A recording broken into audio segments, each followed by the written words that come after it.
మొదటి ప్రశ్నకి దొనకొండ ప్రాంతంలో సోలార్ విద్యుత్ ప్లాంట్లు ఏర్పాటు చేయడానికి ఏమైనా ప్రభుత్వం దగ్గర ప్రణాళిక ఉందంటే ఉందండి. రెండవ ప్రశ్న బూకాయ్ డ్యాంపులు గుర్తించే పనిలో ఉన్నాం సార్. మూడో ప్రశ్నకి 1000 మెగావాట్లు పెట్టాలని చెప్పి నిర్ణయించుకోవడం జరిగింది సార్. ఒకసారి సభ ద్వారా తెలియజేస్తున్నాం సార్. ఇంకోటి, ముఖ్యమంత్రి చంద్రబాబు నాయుడు గారు కూటమి ప్రభుత్వం ఏర్పాటు చేసిన తర్వాత క్లీన్ ఎనర్జీ పాలసీ 2024ని తీసుకురావడం జరిగింది సార్. ముఖ్య ఉద్దేశం ఏంటంటే దీని ద్వారా 100 గిగావాట్ల పైన విద్యుత్ ఉత్పత్తి చేయాలనేది ఈ ప్రభుత్వ లక్ష్యం సార్. దాదాపు విండ్ కానీ, సోలార్ కానీ, పిఎస్పి కానీ, గ్రీన్ హైడ్రోజన్ ద్వారా ఎక్కువ విద్యుత్ ప్రొడ్యూస్ చేయాలి. దాని ద్వారా ఉపాధి కలిగించాలి. దాదాపు 10 లక్షల కోట్ల పెట్టుబడులు తీసుకురావాలి. దాదాపు 20 లక్షలు ఉద్యోగ అవకాశాలు కలిగించాలి ఈ రాష్ట్ర యువతకు అనే దానికోసమే ఈ కార్యక్రమాలు చేపడతా ఉన్నాం సార్. అదేవిధంగా రాయలసీమ తర్వాత రెన్యూబుల్ ఎనర్జీకి సంబంధించి ప్రకాశం జిల్లా కొద్దిగా అనువైన ప్రదేశంగా గుర్తించడం జరిగింది సార్. అదేవిధంగా ఏపీ సోలార్ కార్పొరేషన్ ప్రకాశం జిల్లాలో 2 సోలార్ పార్కులు పెట్టాలని చెప్పి నిర్ణయించడం జరిగింది సార్. దానికోసం దొనకొండ మండలంలో రుద్ర సముద్రం అనే గ్రామంలో సర్వే చేస్తూ ఉన్నాం సార్. అదొకటి. అదేవిధంగా సిఎస్పురం అనే ప్రాంతంలో కూడా సర్వే చేసి ఈ అనువైన ప్రదేశం అయితే కనుక ఇక్కడ భూమిని సేకరించి ఈ సోలార్ పార్కులు పెట్టాలనే దానికోసం ప్రయత్నం చేస్తూ ఉన్నాం సార్. ఒక్కో సోలార్ పార్క్కి దాదాపు 5500 ఎకరాలు అవసరం ఉంటుంది.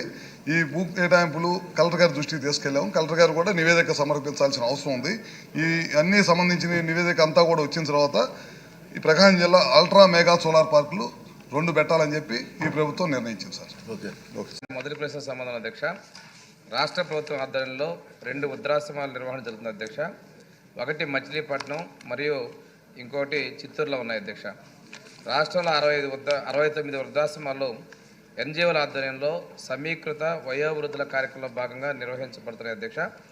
ఆంధ్రప్రదేశ్ రాష్ట్రంలో పై వాటికి అదనంగా మరొక 119 ప్రైవేటు వృద్ధాశ్రమాలు వాటి సొంత నిధుల చేత నిర్వహించబడుతున్నాయి అధ్యక్ష. రెండవ ప్రశ్న సమాధానం అధ్యక్ష. 2024-25 ఆర్థిక సంవత్సరంలో కేంద్ర ప్రభుత్వం 12 కొత్త వృద్ధాశ్రమాలకు ఆంధ్రప్రదేశ్ రాష్ట్రానికి మంజూరు చేయడం అధ్యక్ష. రాష్ట్ర ప్రభుత్వం సిఫార్సుల మేరకు అటల్ వయో అభ్యుదయ యోజన పథకం కింద వయోవృద్ధుల సమీకృత కార్యక్రమంలో భాగంగా ఇవి ఏర్పాటు చేయడం అధ్యక్ష.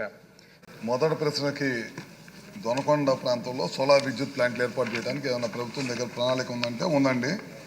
రెండవ ప్రశ్న బూకాయ్ డ్యాంపులు గుర్తించే పనిలో ఉన్నాం సార్. మూడో ప్రశ్నకి 1000 మెగావాట్లు పెట్టాలని చెప్పి నిర్ణయించుకోవడం జరిగింది సార్. ఒకసారి సభ ద్వారా తెలియజేస్తున్నాం సార్. ఇంకోటి, ముఖ్యమంత్రి చంద్రబాబు నాయుడు గారు కూటమి ప్రభుత్వం ఏర్పాటు చేసిన తర్వాత క్లీన్ ఎనర్జీ పాలసీ 2024ని తీసుకురావడం జరిగింది సార్.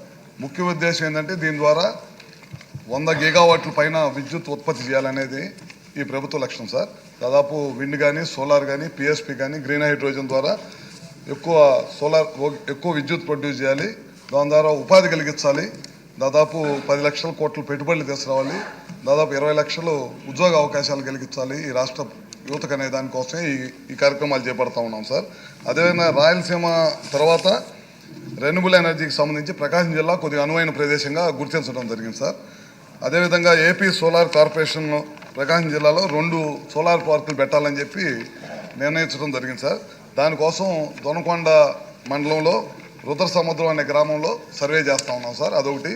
అదేవిధంగా సిఎస్పురం అనే ప్రాంతంలో కూడా సర్వే చేసి ఈ అనువైన ప్రదేశం అయితే కనుక ఇక్కడ భూమిని సేకరించి ఈ సోలార్ పార్కులు పెట్టాలనే దానికోసం ప్రయత్నం చేస్తూ ఉన్నాం సార్. ఒక్కో సోలార్ పార్క్కి దాదాపు 5500 ఎకరాలు అవసరం ఉంటుంది. ఈ భూ కేటాయింపులు కలెక్టర్ గారి దృష్టికి తీసుకెళ్ళాము. కలెక్టర్ గారు కూడా నివేదిక సమర్పించాల్సిన అవసరం ఉంది. ఈ అన్ని సంబంధించిన నివేదిక అంతా కూడా వచ్చిన తర్వాత ఈ ప్రకాశం జిల్లా అల్ట్రా మెగా సోలార్ పార్కులు 2 పెట్టాలని చెప్పి ఈ ప్రభుత్వం నిర్ణయించింది సార్. ఓకే. మూడవ ప్రశ్న సమాధానం అధ్యక్ష. ప్రభుత్వం వృద్ధుల యొక్క సంక్షేమం కోసం వివిధ చర్యలు తీసుకోవడం జరుగుతుంది అధ్యక్ష.